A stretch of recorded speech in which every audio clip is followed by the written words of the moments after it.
Hey guys, welcome back to the channel, Bean here, and today I'm coming at you with a brand new video and finally getting back into the swing of it. I missed last week. I got really sick, so sorry about that. But today I'm coming at you with a video of books that I've loved, but I feel like I haven't talked about much on this channel or on a blog or anywhere. So kind of some of my favorite books that really aren't talked about at all is really what this is going to be. So I'm going to hop right in because I'm actually really excited about this. I got 10 books, right? 2, 3, 4, 5, 6, 7, 8, 9, 10. I got 10 books and I'm ready to go through them and show them to you and talk a little bit about them. So let's get started. This first one I'm going to talk about is actually, well, the book I have is not the first book in the series. It's the second book, but it's because I don't have the first book here. It's at my parents' house. They have it. I don't know why I never grabbed it from them, but I never did. This one is First Rider's Call, but the first book is called Green Rider, and this is by Kristen Britton. Now, this follows a girl named Kirigan, who ends up becoming a Green Rider. In the first book, she goes on a journey when a Green Rider dies at the bottom of her driveway. Like, this takes place in Victorian times, so long driveway. Her father is a very rich merchant, and she basically gets called to take on the mantle of becoming a Green Rider or a messenger for the king.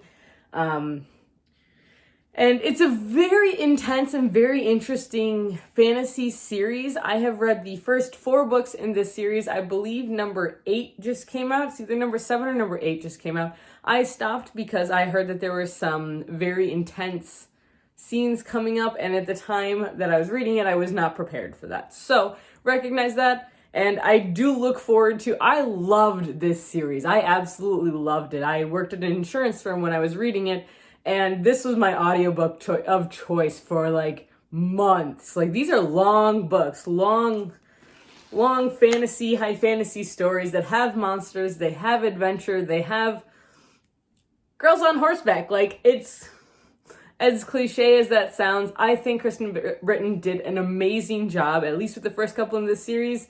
I haven't read them all, so I can't say anything, but I loved the first 4, and I cannot recommend this series highly enough.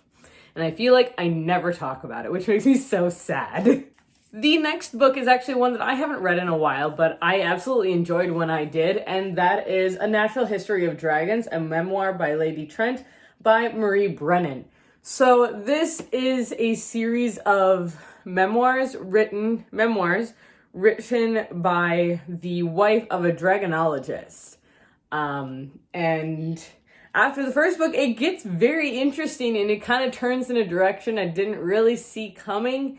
And it's a lot of fun. I don't want to spoil anything, but basically, she lives in a world where there's dragons, and she goes around with her husband and they study dragons and they study what makes up a dragon, basically kind of like botanists, but dragonologists. And I think that's amazing and really cool and a really kind of a unique take on the fantasy sort of world and fantasy genre. So highly recommend again. I never hear about this series anywhere. All right, I'm going to hop into adult books for a little bit. I'm going to kind of jump back and forth just based on what I have in front of me.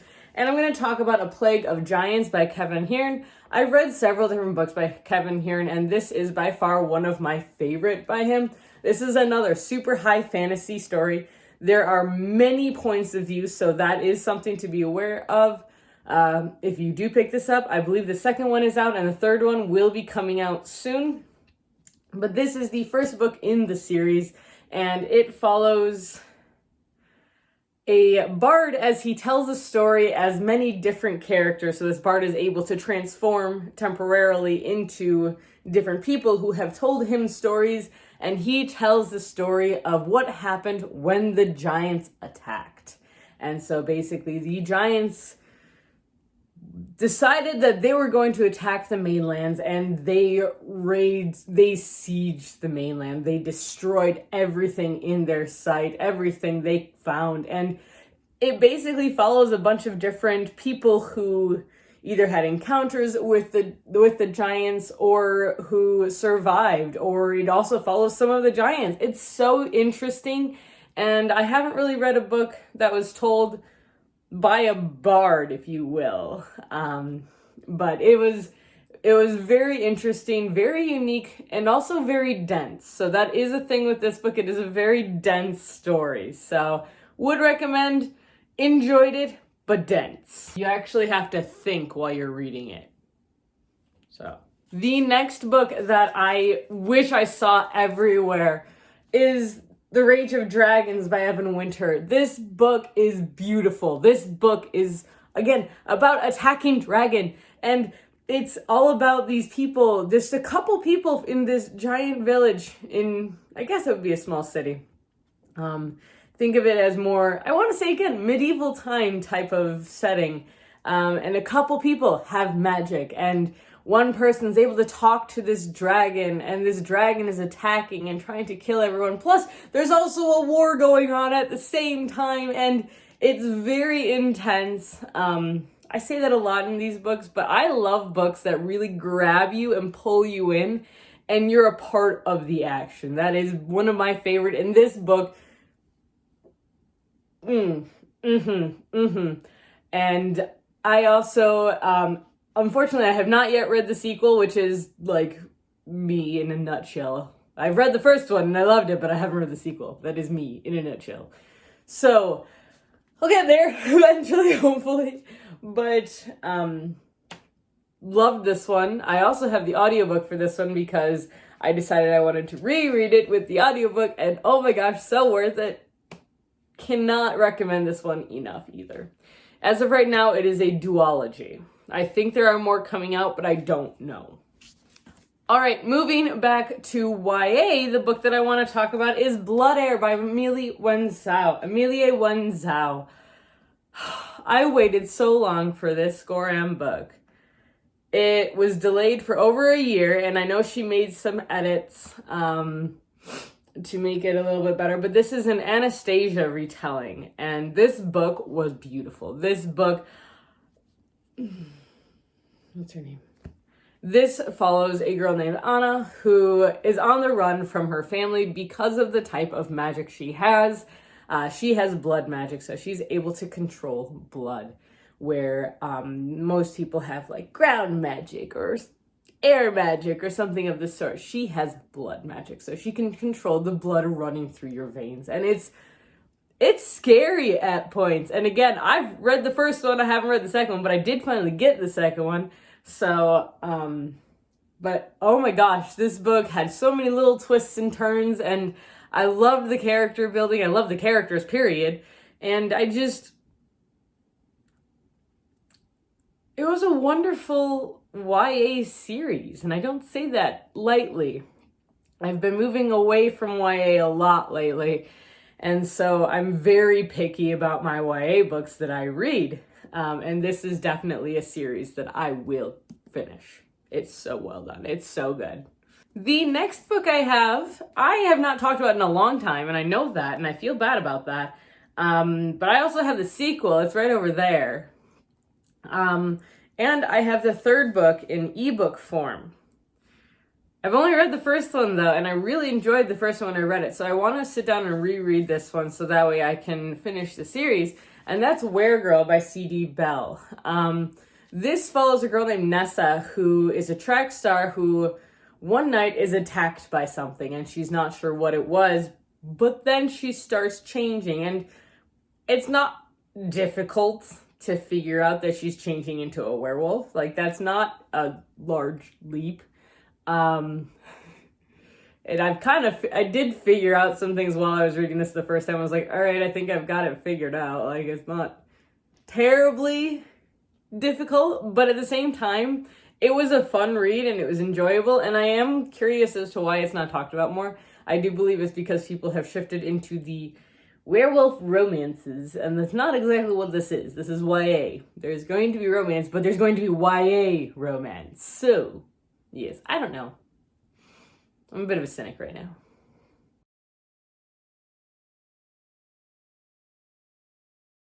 The next book that I want to talk about is actually one of my favorite books of all time, and that is Into the Drowning Deep by Mira Grant. Killer Mermaids.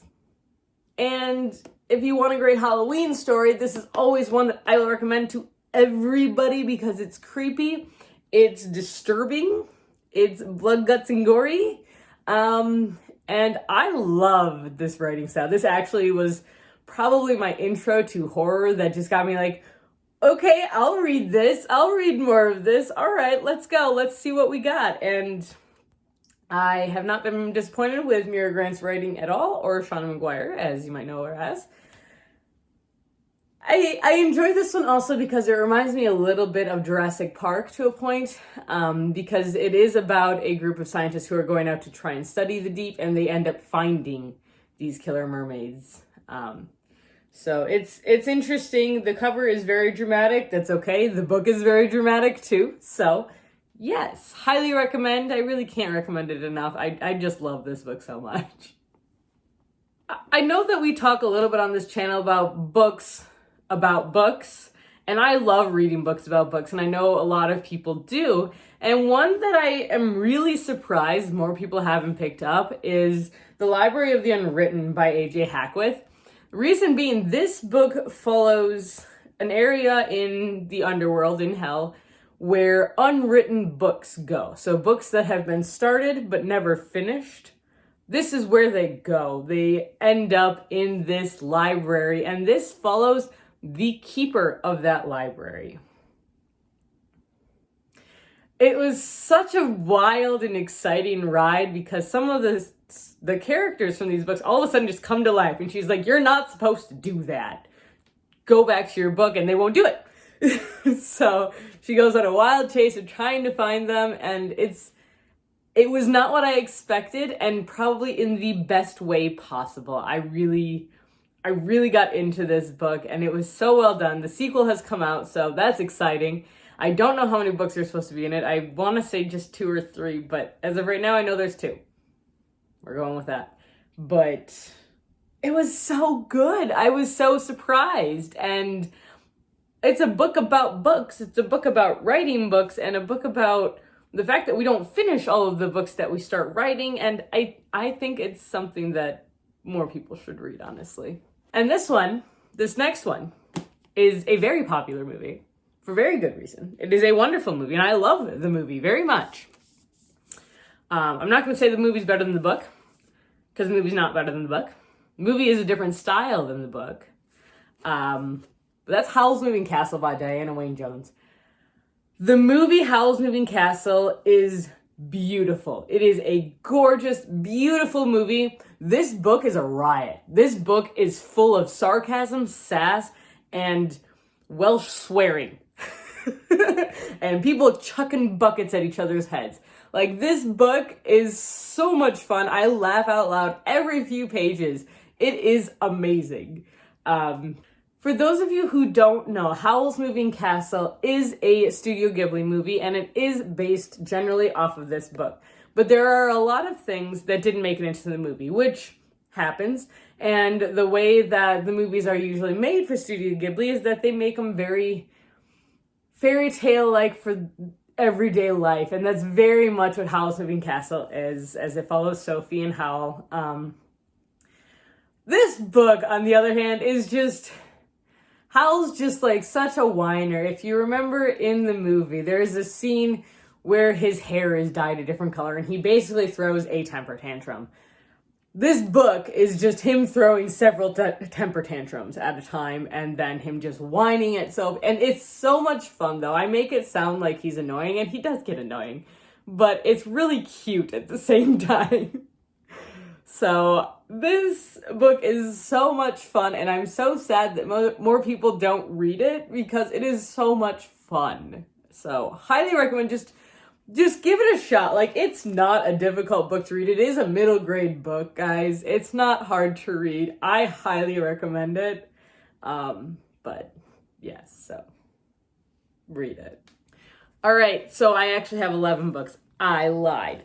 The second to last one I have is a chonker of a book, which I know is probably one of the reasons that many people haven't read it. But I just finished Priory of the Orange Tree by Samantha Shannon, and now I can't stop recommending it to people because this book was so good. This book is intense. This book takes concentration and it takes focus because you learn a whole new political system and you learn about a whole new world very quickly. It's only one book. It could be broken into a duology, but I'm very glad it wasn't. I don't think I would have finished it if it had been a duology. But one, this cover is just the most beautiful thing I've ever seen in the world. But two, this book just... it touches on so many topics and it approaches many different interesting aspects and interesting character flaws that people have. And it's a masterpiece. It really is. It's so wonderfully done that I can't think of another way of describing it right now. But no, this book honestly is so well done and it's so intense that you really have to concentrate on this book. You have to pay attention to it. It can't be something that you're like reading kind of, or you're listening to in the back of your head. Because I tried that. Doesn't work, because then you just get confused and you have to re-listen to the whole thing later. So it is something that you actually have to pay attention to, which is very interesting, and it's not something that I usually run into. But I can't recommend this book enough because it is so well done, and the characters are so intriguing, and I just can't get over that. So if you have patience, read it. Seriously. Also, people ride dragons in that book. You're welcome. And the last book that I want to talk about is one that I have talked about before, and it is one that I read when I was a child and still read to this day because it makes me happy. And that is Black Horses for the King by Mccaffrey. You can tell I've read this book a couple times. It's a little well worn. I've been the only owner, so I've read this book a couple times. It's not long. This is a middle grade, but this one is a retelling of the King Arthur story, but before he really became King Arthur. This follows him before he was King Arthur, and it follows his stable boy, named Gawain, who has a way with horses and horses listen to him, and so their whole goal is that they want to get these large black steeds for King Arthur and his knights. And so Gawain is hired because he's able to, his pony is able to not so much control them, but calm down these big horses. And so he's hired on as a stable hand. And it's really a great story. It's a sweet story. And there's adventure in here. It's a middle grade adventure story, that's for sure.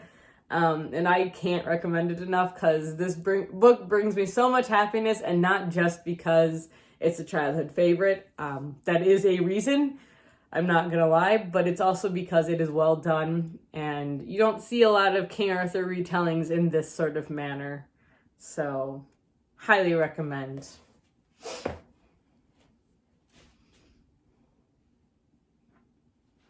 All right, guys, so that's what I got for you guys here today. These are my books that I highly recommend. Excuse you. I feel like I don't see enough on BookTube or really anywhere being recommended, and I don't feel like I talk about it enough. If I do, let me know, and I'm not going to stop, so it doesn't really matter. But I hope you guys enjoyed this video. I know I did, and if you did, please give this a thumbs up and hit that subscribe button. It helps so much. We post videos every Tuesday, Thursday, and the occasional Sunday. And if you want to be reminded when we post, please hit the little bell icon down below. And until next time, guys, stay safe, stay healthy, and keep reading. Bye!